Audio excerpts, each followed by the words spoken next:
नमस्ते। हरियाणा के चर्चित मनीषा हत्याकांड की बात करने के लिए मैं आपके सामने आज आया हूं। मनीषा हत्याकांड को लेकर एक बड़ी अपडेट इस वक्त आ रही है और इस अपडेट को सुनने के बाद इस पूरे केस को लेकर जो आपकी थिंकिंग है, आपका जो विचार है, वो बदल जाएगा। मनीषा हत्याकांड सामने आया था 13 अगस्त को। 11 तारीख को भिवानी की ये लड़की 19 साल की जो प्ले स्कूल में टीचर थी, स्कूल के लिए निकली, उसके बाद लापता हो गई। 13 अगस्त के दिन उसका शव शत विक्षत स्थिति में मिला। उसके बाद हरियाणा में मनीषा को इंसाफ दिलाने की मांग को लेकर पंचायतें हुई, विरोध प्रदर्शन हुआ, शव को कई दिनों तक रखा गया। मोटे तौर पर पूरे हरियाणा में इसको लेकर बवाल हुआ और मनीषा को इंसाफ देने की मांग हुई। पुलिस की जांच पड़ताल हुई, पोस्टमार्टम हुआ, तीन बार पोस्टमार्टम हुआ और आखिरी जो पोस्टमार्टम, तीसरा पोस्टमार्टम हुआ था वो दिल्ली के एम्स में हुआ था, क्योंकि परिजन एक मांग कर रहे थे कि दिल्ली एम्स में उसका पोस्टमार्टम हो। और हरियाणा पुलिस ने इस पूरे मामले में जो पोस्टमार्टम रिपोर्ट है, जो घटनाक्रम है, उसको पूरा तरीके से आधार बनाया और कहा कि ये खुदकुशी का मामला है। लेकिन बड़ी अपडेट जो ये आ रही है, सीबीआई को केस ट्रांसफर किया गया था और सीबीआई इस केस को ट्रांसफर करने के बाद हैंडओवर लेने के लिए पिछले 5-7 दिनों से वो भिवानी में थी, जांच पड़ताल कर रही थी, स्कूल वगैरह सब जगह सीबीआई की टीम पहुंची है। बड़ी खबर ये है कि सीबीआई ने एफआईआर दर्ज कर ली है। सीबीआई जब कोई केस सीबीआई को ट्रांसफर किया जाता है तो सीबीआई अपनी तरफ से एक ऑफिशियल कंप्लेंट दर्ज करती है। बड़ी अपडेट ये है कि हरियाणा पुलिस की अब तक की जो जांच में बात आ रही थी कि मनीषा की मौत का जो मामला है वो खुदकुशी से जुड़ा हुआ है और जो शत विक्षत उसका शरीर था उसमें ये तर्क दिया गया था कि जानवरों ने बॉडी को नोचा होगा। लेकिन सीबीआई ने हत्या का मामला दर्ज किया है। ये बड़ी अपडेट है, यानी जो मैंने शुरू में कहा था ना कि केस की पूरी थ्योरी को बदल दिया है। तो 13 तारीख को उसकी बॉडी मिली, लड़की की, मनीषा की। उसके बाद 3 पोस्टमार्टम हुआ, पोस्टमार्टम रिपोर्ट आए, हरियाणा पुलिस की तरफ से बहुत सारे दावे किए गए और इसको कहीं ना कहीं ये माना गया कि ये मामला खुदकुशी का है, हत्या का नहीं है। और उसके बाद आपको याद होगा कुछ दुकानदार भी सामने आए जिसमें उन्होंने बताया कि उसके दुकान से मनीषा ने कुछ केमिकल लिया था जिसका उसने सेवन किया। मूल बात यह है कि 5-6 दिन जो सीबीआई भिवानी में थी, सीबीआई को ऐसा क्या हासिल हुआ।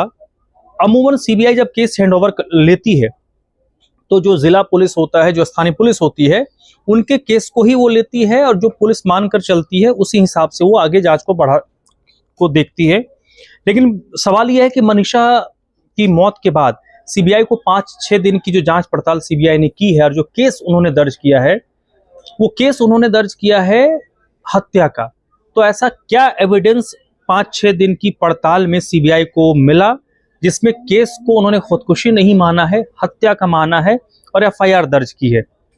यानी अगर सीबीआई के पास ऐसा कोई क्लू मिला, ऐसा कोई सुराग मिला, तब तो हरियाणा पुलिस की 1 महीने के करीब की जो मेहनत थी वो तो पूरी तरीके से वाइप आउट हो गई, धुल गई। क्योंकि हरियाणा पुलिस तमाम दावों के जरिए, तमाम परिस्थिति के हिसाब से, रिपोर्ट्स के हिसाब से इस मामले को हरियाणा पुलिस बता रही थी कि खुदकुशी का मामला। लेकिन सीबीआई ने एफआईआर दर्ज करने के साथ इस पूरे मामले को बिल्कुल पलट दिया है। क्योंकि अगर सीबीआई ने यह मामला दर्ज किया कि यह हत्या का मामला है, तब तो केस पूरी तरीके से 180 डिग्री में घूम जाएगा।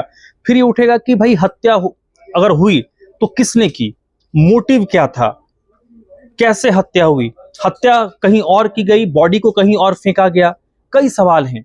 और सबसे बड़ी चुनौती सीबीआई के सामने यही होगी।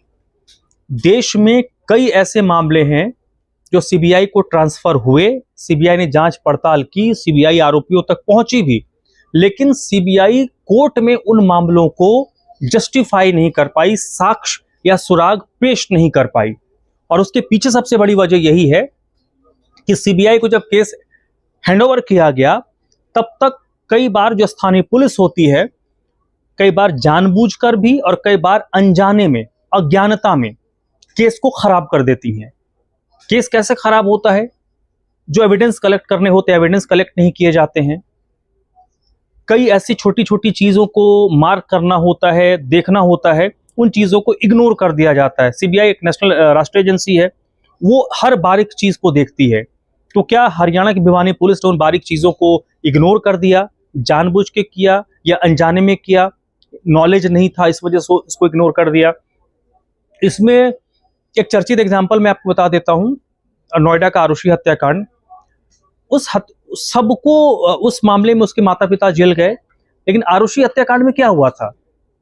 नोएडा पुलिस जो उत्तर प्रदेश की है, वो 2 दिनों तक जिसे आरोपी मानकर चल रही थी, जिसको लेकर पूरे उत्तर प्रदेश में, भारत में जिसकी गिरफ्तारी की कोशिश हो रही थी, 2 दिन के बाद पता चलता है कि उस शख्स का जो डेड बॉडी है, उसी बिल्डिंग, जिस बिल्डिंग में आरुषि की हत्या हुई, जिस बिल्डिंग में उसका घर था, उसी के टॉप फ्लोर पे उसकी बॉडी पड़ी हुई थी मृत स्थिति में। यानी लोकल पुलिस ने कितनी बड़ी चूक की थी कि जिसको 2 दिन तक आप मुख्य आरोपी मानकर चल रहे थे, उसकी भी हत्या हो गई थी उसी बिल्डिंग में। यानी 2 दिन में पूरे केस को वाइप आउट कर दिया गया। फिंगरप्रिंट्स होते हैं, ब्लड के सैंपल्स होते हैं, उन तमाम चीजों को इग्नोर कर दिया गया था। तो एक मैंने उदाहरण बताया, ऐसे कई उदाहरण होते हैं कि जानबूझकर और कई बार अनजाने में लोकल पुलिस केस को खराब कर देती है। क्योंकि इस मामले में हरियाणा में खाप पंचायतें एकजुट हो गई थी, सोशल मीडिया के जो स्टार्स हैं, इन्फ्लुएंसर जिसको हम लोग बोलते हैं, उन लोगों ने मनीषा के लिए इंसाफ की मांग की। 19 साल की लड़की थी, जाने की उम्र नहीं थी। अगर उसने खुदकुशी की थी तो आज भी, अगर हरियाणा पुलिस की थ्योरी को भी हम माने, अगर उसने खुदकुशी की थी तो हरियाणा के लोग ये जानना चाहते हैं कि भाई उस बच्ची के जीवन में ऐसा क्या चल रहा था कि उसने खुदकुशी की। और अब क्योंकि सीबीआई ने इस केस को हैंडओवर ले लिया है, उसने एफआईआर में दर्ज किया कि उसकी हत्या हुई है, तो हरियाणा पुलिस ने अब तक कहां वो लूप होल छोड़ दिया था, कहां उस चीज को छोड़ दिया था जो अब तक ये मानकर चल रही थी खुदकुशी का मामला है। अगर ऐसा होता है तो आप मानकर चलिए ये मामला फिर से ज्वलंत होगा और हरियाणा को गरमाएगा। हरियाणा पुलिस पर लगातार लॉ एंड ऑर्डर को लेकर, अलग अलग मामलों को लेकर सवाल खड़े हो रहे हैं। हरियाणा में भारतीय जनता पार्टी की सरकार है, केंद्र में बीजेपी की सरकार है, तो सरकार दोनों एक ही जगह पार्टी है, और सीबीआई जो है वो सेंटर को सीधे रिपोर्ट करती है। तो ये कहीं ना कहीं 2 एजेंसियों के बीच, 2 संस्थाओं के बीच भी टकराव होगा। एक संस्था 1 महीने तक एक हत्याकांड को मानकर चल रही थी, खुदकुशी है। दूसरी संस्था जो उससे ऊपर जिसको माना जाता है, उसने केस को टेक ओवर किया और 4-5 दिन उसने जांच पड़ताल की, और उसके बाद उसने एफआईआर जो दर्ज की है उसमें उसने पूरे उस 1 महीने की थ्योरी को पलट दिया और कहा कि ये मामला हत्या का है। तो भाई सच कौन बोल रहा है? सीबीआई कह सच बोल रही है या अब तक हरियाणा पुलिस सच बोल रही थी? सवाल तो हैं, और आज भी मैं वही सवाल पूछ रहा हूं कि जो 19 साल की बच्ची थी, जिसके अपने ख्वाब होंगे, सपने होंगे, कुछ करना चाह रही होगी, और सबसे बड़ी बात की उम्र जाने की नहीं होती है। अगर उसने खुदकुशी की तो किन परिस्थितियों में की, किस वजह से की, किसने उसको उस स्थिति तक पहुंचाया कि उसने खुदकुशी जैसा कदम उठाया? पहला।